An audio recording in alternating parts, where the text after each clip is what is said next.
અમદાવાદમાં રહેણાંક મકાનમાં આગ લાગતા પિતા પુત્ર ભડથું.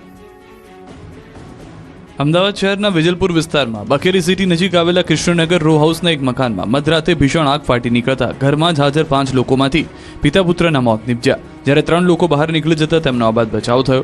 ગોહિલ પરિવારના સભ્યો રાત્રિના ભર નિંદ્રામાં હતા ત્યારે 3:30 વાગ્યાના અરસામાં આગ ફાટી નીકળી, જેના કારણે 3 લોકો બહાર નીકળી ગયા, પરંતુ પિતા અને 9 વર્ષીય પુત્ર ઘરમાં જ ભડથું થઈ ગયા.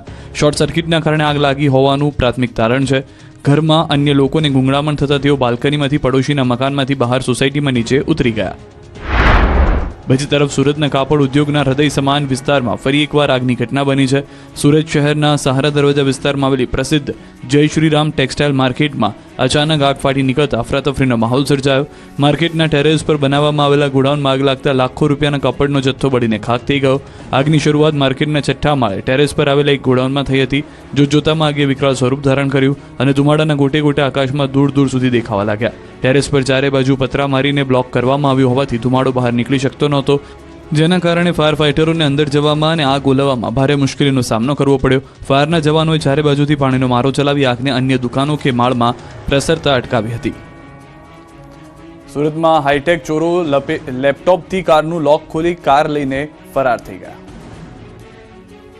એઆઈના જમાનામાં હવે ચોરો પણ ડિજિટલ હાઈટેક બની ગયા છે. સુરતના કડોદરા વિસ્તારમાં ભેજાબાદ ચોરોએ લેપટોપથી કારનું લોક ખોલી ફોર્ચ્યુનર કારની ચોરી કરી હતી. કડોદરા ખાતે નેશનલ હાઈવે 48 પર ખુલ્લેઆમ ચોરી કરનાર કાર લઈને ફરાર થઈ ગયા. તસ્કરોએ મધ્યરાત્રિએ લેપટોપ દ્વારા કારની સિસ્ટમ હેક કરીને આશરે 30 લાખની કાર ઉઠાવી.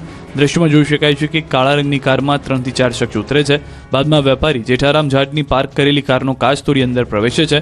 લેપટોપની મદદથી સિસ્ટમ હેક કરી કારને ચાલુ કરે છે અને પછી કાર લઈને રફુ ચક્કર થઈ જાય છે.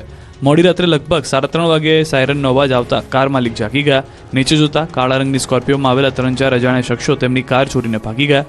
વેપારીએ તાત્કાલિક 112 પર પોલીસને જાણ કરી.